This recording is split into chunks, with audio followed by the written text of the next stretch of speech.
নমস্কার বন্ধুরা, আশা করি তোমরা সবাই ভালো আছো। আজকে আমার ব্লগ ভিডিওতে তোমরা দেখতে পারবে যে দাদা ভাই তার নিজের কঠোর পরিশ্রমের মাধ্যমে চাষবাস করে এত সুন্দর ফসল উৎপাদন করেছে, দেখলে মনটা ভরে যাবে। তাহলে আজকের ভিডিওটা স্কিপ না করে তোমরাও আমার সঙ্গে দেখো, খুব ভালো লাগবে। ভোর 5:30টার সময় আমরা বেরিয়ে পড়লাম। এটা হচ্ছে পোর্ট ব্লেয়ারের ভাতুবস্তির বাজার। দোকানপাটগুলো সবটাই বন্ধ। খাবার খেয়ে পাখিগুলো যে যার মতে উড়ে যাচ্ছে। সকাল হলে সবাই খাবার দিতে আসে, আর গাড়ি ঘোড়া খুবই অল্প চলছে। ভোরবেলার থেকেই শুরু হয়ে যায় গ্রামের দিকে বাসের যাত্রা, আর এই বাসগুলো সব দূর দূরান্তর গ্রামগঞ্জে যাওয়া শুরু হয়ে গেছে। ভোরবেলায় রাস্তার দৃশ্যগুলো দেখতে দেখতে আর সূর্য ওঠা দেখতে দেখতে আমরা এসে গেলাম দাদার খেতে। আর দাদার খেতে কি কি লাগিয়েছে সেগুলো তোমাদের সঙ্গে প্রথমে শেয়ার করি। প্রথমে আমরা এসে পড়েছি দাদার পেঁপের বাগানে। আর পেঁপের বাগানে এসে দেখি নতুন নতুন গাছে গাছ ভর্তি পেঁপে। পেঁপে গাছের যেন কোনো ক্ষতি না হয় তার জন্য রশি দিয়ে বেঁধে সাপোর্ট দিয়ে রেখেছে। আর এটা হচ্ছে একটা পেঁপের বাগান। আর এই যে দেখো কলা গাছ, দাদার বাড়িতে সব কিছু আছে। নারকেল গাছ, কলা গাছ, সুপারি গাছ, সব কিছু আছে। দাদার কোনো কিছুই বাইরের থেকে কিনে খেতে হয় না। আর এই যে দেখো, আমরা এটাকে টক পাতা বলি। এইখানে তো হিন্দির চলটা বেশি, খাট্টা ভাজিও বলা হয়। আর এই টক পাতাটা খুব পছন্দ করে এখানের সবাই।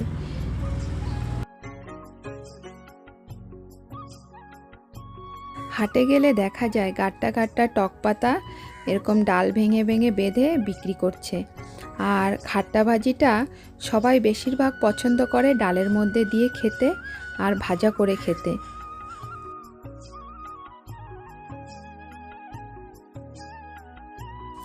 এবার আমরা চলে এলাম দাদার ঢ্যাঁড়স খেতে। এসে দেখি বড় এরিয়া জুড়ে ঢ্যাঁড়স লাগিয়েছে। আর এত ঢ্যাঁড়স, দাদার মুখে শুনলাম যে একদিন বাদে বাদে ঢ্যাঁড়স কাটতে হয় আর হোলসেলে দোকানে দিয়ে আসে।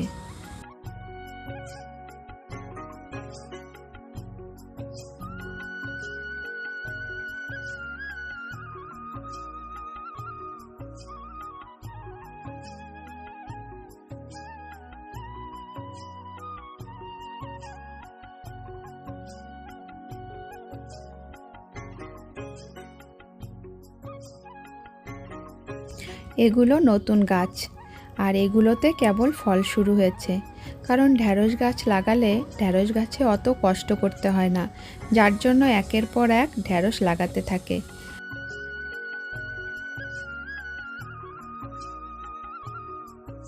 দাদার দুটো লেবার নিয়ে সারা দিন এই খেতেই পড়ে থাকে আর চাষবাসের মধ্যেই থাকে, যার জন্য সব সময় এই খেতে আসলে কোনো না কোনো সবজি আমরা দেখতে পাই।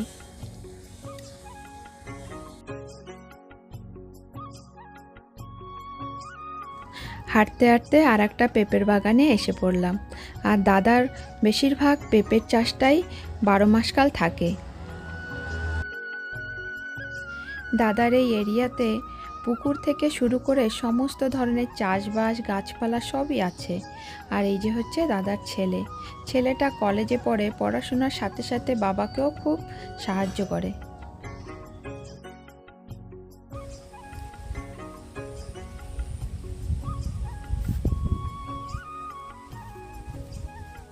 এখানে দেখো ঢ্যাঁড়সের ছোট ছোট গাছ কদিন আগে লাগিয়েছে।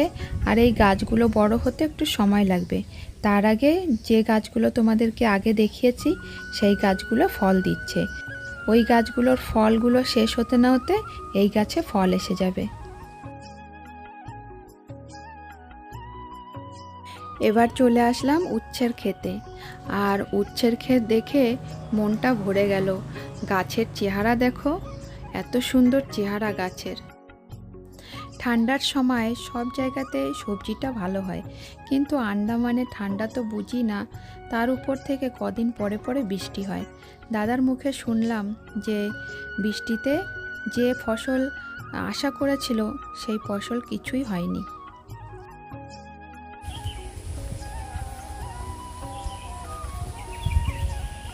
এইটা এইটা নেই, এইটা বেশি।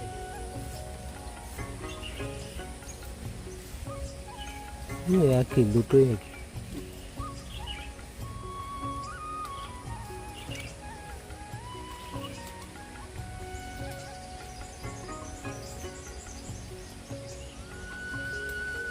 কাদা না ভিতরে? হালকা কাদা, কালকে জল দিস।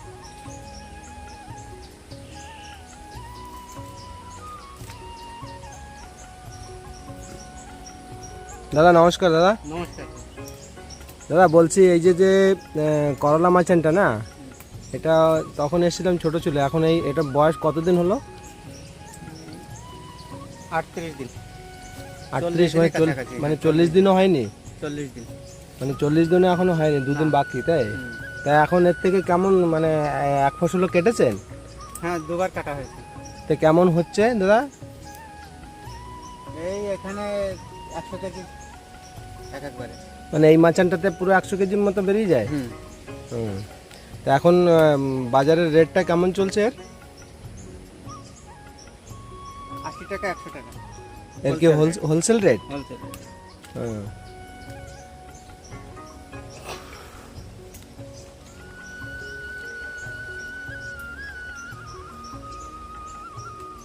তা দাদা এই যে করলা মাচান না, এই কতদিন চলবে দাদা? গাছ যদি সঠিকভাবে রাখতে পারি হ্যাঁ। তাহলে আপনার এপ্রিল অবধি চলবে, মার্চ এপ্রিল অবধি। মার্চ এপ্রিল পর্যন্ত চলবে? গাছ মানে ভালো সঠিক, থাকলে। মানে সঠিকভাবে রাখা মানে কি, মানে কি বলতে যাচ্ছেন? গাছে যদি কোনো বিমার না আসে, হ্যাঁ, এইটাই। মানে যত্ন, জল টল দেওয়া। যত্নের জন্য নয়, এমনি বিমার যত্ন করলেও কোনো সময় এসে যায়। হুম। ওহো। ওয়েদারের উপর চেঞ্জ করে। হুম।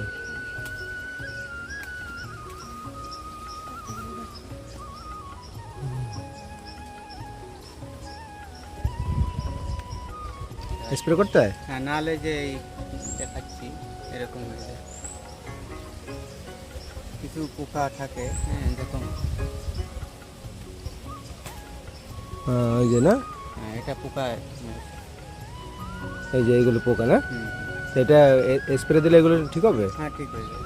ওটা ঠিক হবে না, মানে নতুন লাগবে। মানে অন্যটাই লাগবে না? হ্যাঁ। চলে যাবে তো, যাও। এটা নিয়ে যাও।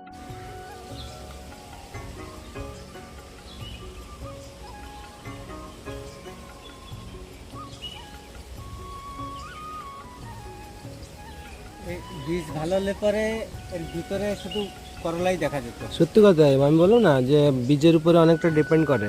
কারণ এ তো অনেক হালকা, হ্যাঁ। এরকম থাকবে না, একদম পুরো করলাই দেখা যাবে। হুম গাছ তো দেখেন, পাতলা গাছ দেখে গেছিলেন। হুম। হ্যাঁ, এখন তো পুরো মাছে ভরে গেছে। মাচা ভরে গেছে তো।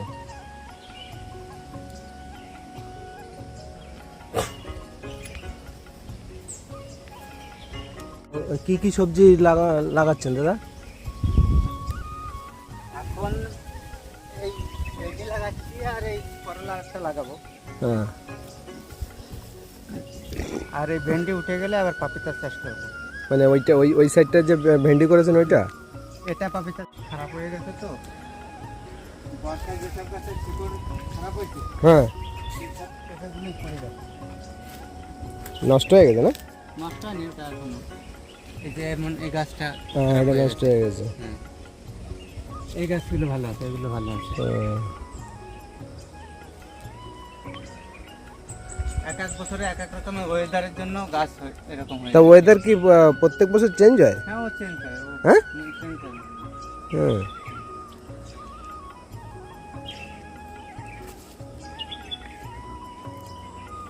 যেরকম এই জিনিসটা দাদা কলকাতায় কিন্তু একই ধরনের হয় না? একই না, ওখানেও হয়। আবার জন্য দেখা যাচ্ছে যে কোনো একটা জিনিসের সিজন থাকে, হ্যাঁ সিজন টাইমটায় জিনিসগুলো ভালো হয়, গাছ হ্যাঁ। ভালো হয়। হ্যাঁ। হ্যাঁ।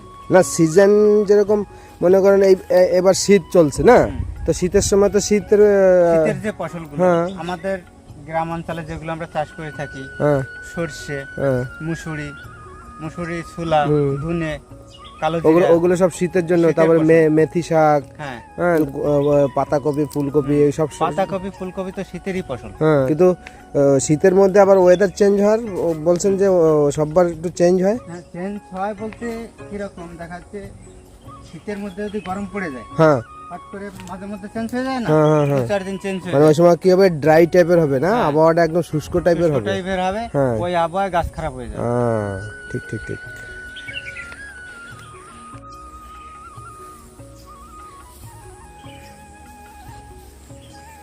দেখুন এখন নিচে কুমড়ো কুমড়োরও তো ফলনটা ভালো ছিল তো। গেল রবিবারেও নিয়ে গেছিলাম 4 বস্তা। হ্যাঁ 4 বস্তা বলতে 424 করে 250 কেজি নিয়ে গেছি, হ্যাঁ। কিন্তু এখন কুমড়ো নেই।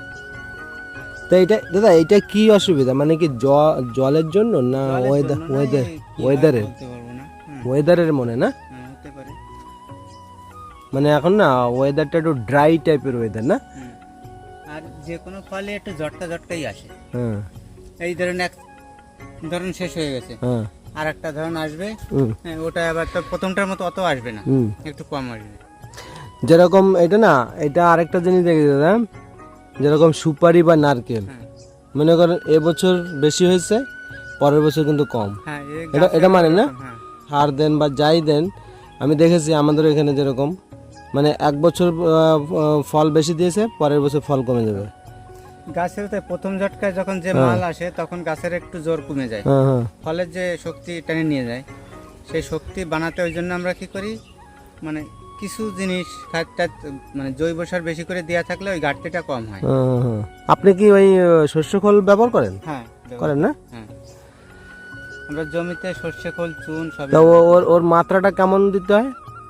তা তো আমরা মাপিয়ে দেইনি, মোটামুটি যাও একটা গাছে ধরুন না আবার না, ও শস্য খোলের আবার একটা ব্যাপার আছে। 100 গ্রাম, হ্যাঁ, একটা গাছে 100 গ্রাম। 100 গ্রাম। তাহলে ওকে কেমন করে দেন, দূর থেকে না কাছে? না, আমরা যখন মাটি চড়াই হ্যাঁ। সেই সময় ওই সারের সাথে মিলিয়ে হ্যাঁ দিয়ে দিই।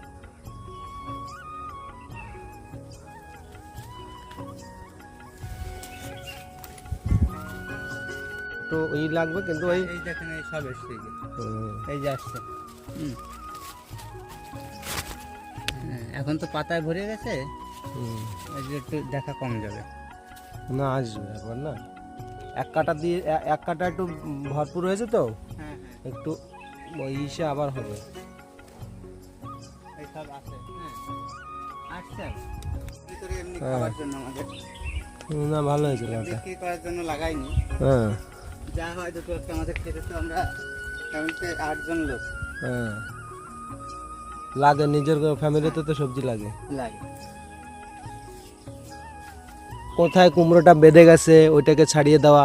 দাদা এই একটা পোকা দেখেন, এই জায়গায় নিজে। হ্যাঁ, ও তৈরি হয়ে যায় ফটাফট করে। হ্যাঁ।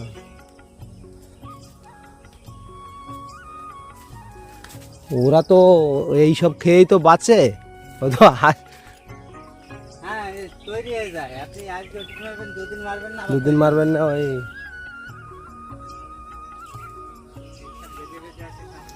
দাদা এই একটা কুমড়োর সাইজ কত আছে দাদা, কেজি ওজনে? যদি বড় করা হয় তাহলে 2 কিলো।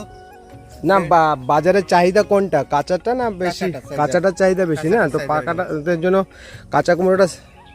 তো কেমন সাইজ হয় এর?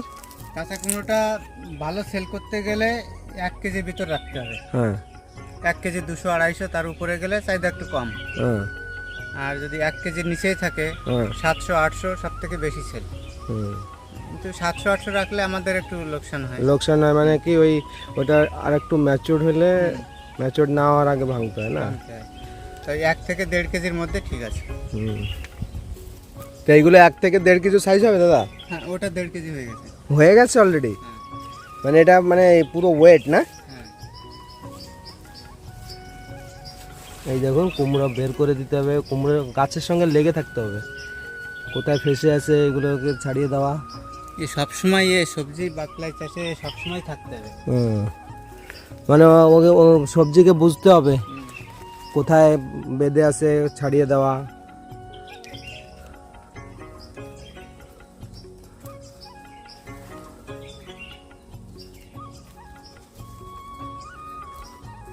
কুমড়োতে মানে তেমন পোকা লাগে না, না দাদা? না, পোকা লাগে, ওই যে হাল মেরে দেয়, হ্যাঁ হ্যাঁ হ্যাঁ ওইটা। ওটাই অসুবিধা। হুম।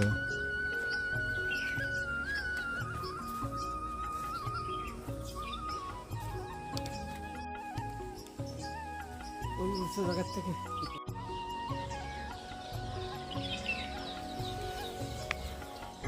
এই আবার আসছে সব কুমড়া।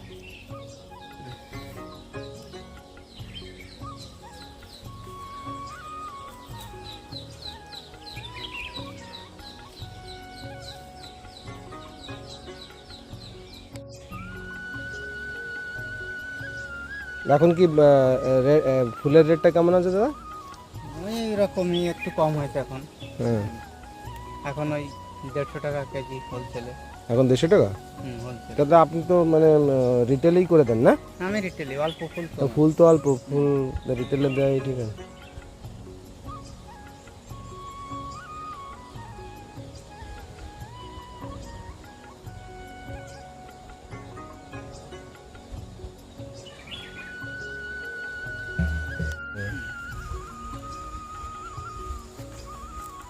ধাত মরে গেছে, এবার জল দিয়ে দেবো।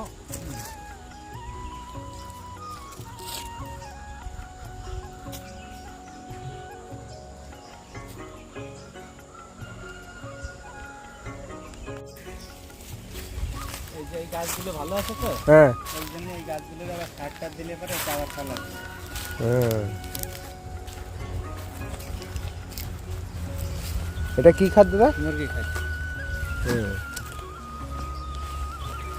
তো একদম তো কি পাউডার টাইপের, মানে এই শুকনো, এটা 2 বছর হয়ে গেছে, পুরানো সার। তাই?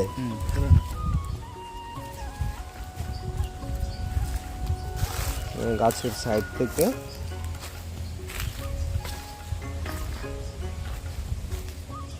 এই গাছগুলো দেখেন।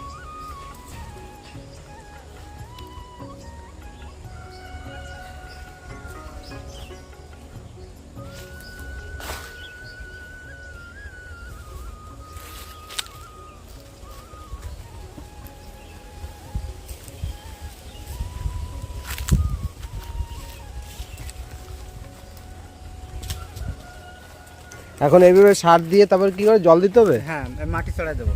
এগুলো এখন এখন এর উপরে মাটি চড়ে দেবে? হ্যাঁ, এর উপর মাটি দিয়ে দেবো। হ্যাঁ। মাটি দেওয়ার পরে জল দিই। এই গাছগুলো আবার আবার নতুন করে হওয়া শুরু হবে? হ্যাঁ, নতুন করে হচ্ছে হবে। এই মরে যাচ্ছিল বলে আমি যত্ন করিনি। হ্যাঁ। যেগুলো দাঁড়িয়ে গেছে এগুলো এখন যত্ন করলে আবার ফল দেবে। মানে গাছ মরে যাচ্ছিল? হ্যাঁ, ওই জন্য যত্ন করা ছেড়ে দিয়েছিলাম। হ্যাঁ এই গাছ দাঁড়িয়ে গেছে, যেটা যেটা মরবার মরে গেছে। হ্যাঁ এখন এইগুলোর এই যে দেখুন আবার ফল আসছে। হ্যাঁ। তা এখন একটু সারটা দিলে, যত্ন করলে আবার আবার নতুন করে আবার ফল, ফল একসাথে যাবে। হ্যাঁ আবার ফল শুরু হয়ে গেছে। তাহলে এর বয়স কত আছে দাদা? এটার বয়স হচ্ছে এই 1 বছর হচ্ছে পুরোপুরি। 1 বছর, মানে একবার ফলন হয়ে গেছে, ভেবেছিলেন গাছ মরে যাবে এই জন্য ছেড়ে দিয়েছিলেন? ওই বর্ষায় গাছ খারাপ হয়ে গেছিল তো, ওই জন্য হ্যাঁ। যত্ন করিনি। হ্যাঁ। পুরো জমি ফাঁকা হয়ে গেছে, দেখছেন গাছ পড়ে গেছে। আপনি দাঁড়িয়েছেন, ওখানেও ছিল গাছ। আর এই পেঁপে গাছ লাগানোর কি দাদা, কতটুকু ডিস্টেন্সে দেন একটা চারা? তা বেশি যদি অনেক জমি লাগাতে হয় তাহলে একটু গ্যাপ করে দেওয়া ঠিক আছে। আর অল্প জমিতে যদি বেশি গ্যাপ করি ফলন পাবো না। ওই জন্য আপনার ধরুন লাগানোর নিয়ম 8 ফুট বাই 6 ফুট। সেখানে আমরা ওই মানে একটা একটা গাছের পাতার সঙ্গে আরেকটা পাতা টাচ হবে সেরকম, মানে গাছ হবে না, হবে এরকম না। রাখতে হবে। আর ঠিক সুপারি গাছেরটাও ওরকম নিয়ম, যে একটা গাছের সঙ্গে একটা গাছের পাতা যেন টাচ না হয়। 8 ফুট বাই 6 ফুট হলে এদিক লাইনটা একটু ঘন থাকলেও এই দিকেরটা 8 ফুট দেওয়া ঠিক আছে, হ্যাঁ, তাহলে ফলনটা বেশি হবে। বেশি হবে। আর বেশি দিনও পাওয়া যাবে না। আর যদি আমরা অল্প জমি চাষ করি তাহলে 6 বাই 6 দিলে ঠিক আছে, 6 ফুট বাই 6 ফুট। হুম।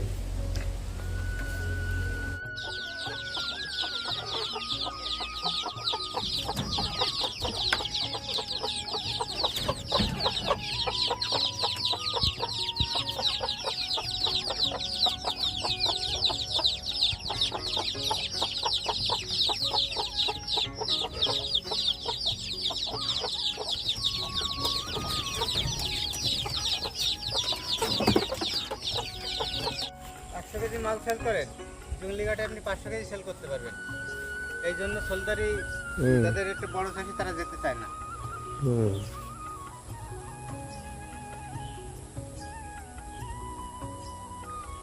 দাদা এতে কি কি মাছ আছে? রূপচান্দা আছে, কিছু কাতলা মাছ আছে, পাঙ্গাস আছে কয়েকটা। তা সব এখন সাইজ হয়েছে? না, এখনো পুরো সাইজ হয়নি। মানে খাবার জন্য যে মাছটা দরকার ওটা দরকার মানে কিনতে হয় না মানে না? না, আমি খাবার মাছ খুব একটা কিনি না, মাঝে সাঝে কিনি। হ্যাঁ। তা আপনার কোন মাছটা ভালো লাগে, মানে নোনা জলের মাছটা না এই মিষ্টি জলের মাছটা? না, মিষ্টি জলেরটাই আমার ভালো লাগে। মিষ্টি জলের মাছটা ভালো খান? কিন্তু আবার আমাদের আন্দামানের লোক বেশিরভাগ কি করে জানেন, মিষ্টি জলের মাছটা পছন্দ করে থেকে না। বেশি পছন্দ করে না, মানে সমুদ্রের মাছটাই বেশি পছন্দ করে। হ্যাঁ।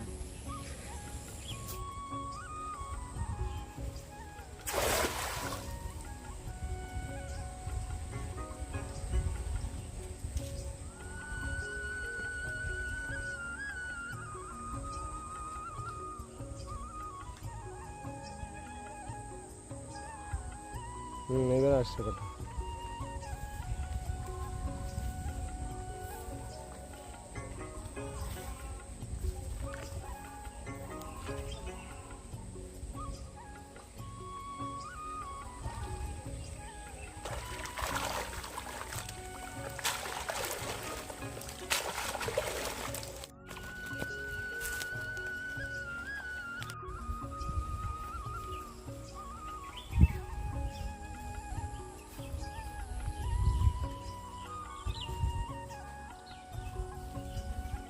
গুপ্তপাড়া একজন মাছ ছাড়িছে, পুকুরে জল শেষ হয়ে যাচ্ছে, মাছ এখন তোলার মতো হয় না, চিন্তা করে গেছে কি করবো। মাছ তোলার মতো হয়নি? কিন্তু জল শেষ হয়ে যাচ্ছে।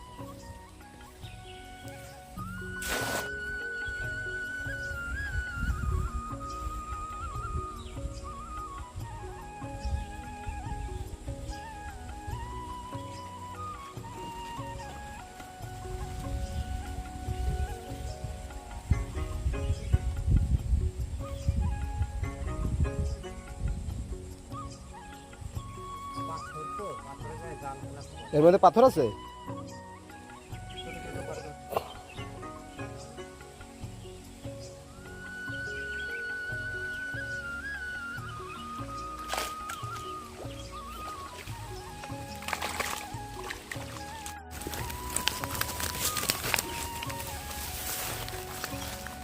ছিঁড়ে গেছে এটা।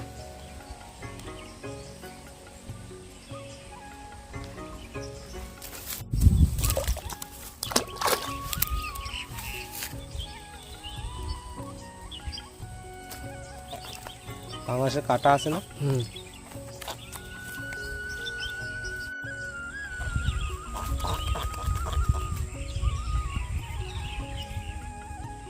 পুকুরে নেট টানতে হয়, জাল ফেলতে হয় না। নেট টানলে তো এরকম হয় না।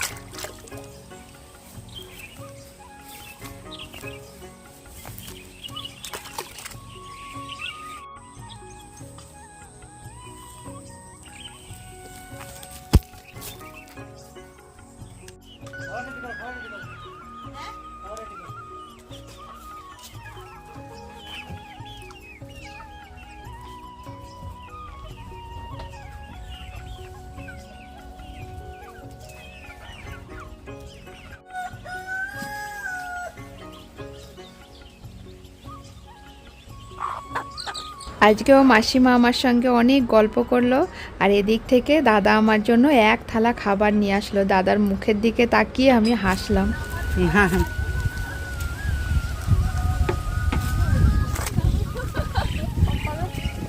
দেখো এই যে অবশ্যই আসেন না, আপনি দাঁড়ায় দাঁড়ায় কষ্ট হচ্ছে, আসমা এখানে বসেন। না বসবো না, আমি যাই না। এইবার মাসিমা বাড়ির দিকে রওনা দিল, কারণ আমরা বেরিয়ে যাব খাওয়া দাওয়া করার পরে। আর মাসিমা অনেক সময় দাঁড়িয়ে থাকতে পারে না, খুবই কষ্ট হয় কারণ বয়স হয়ে গেছে। এই বাড়িতে একটা বিড়াল দেখে আমি অবাক, কারণ এরকম কালো বিড়াল আমি কোথাও দেখিনি। আর বৌদির মুখে শুনলাম যে এই বিড়ালটা আপনা থেকে এসেছে আর বৌদিকে খুবই ভালোবাসে। এবার আমরা বাড়ির দিকে রওনা দিলাম। রাস্তায় যেতে যেতে দেখলাম কত গাই গরু এরকম ছাড়া রয়েছে। গ্রাম অঞ্চলে প্রতিটা বাড়িতে এরকম গরু ছেড়ে দিয়ে রাখে।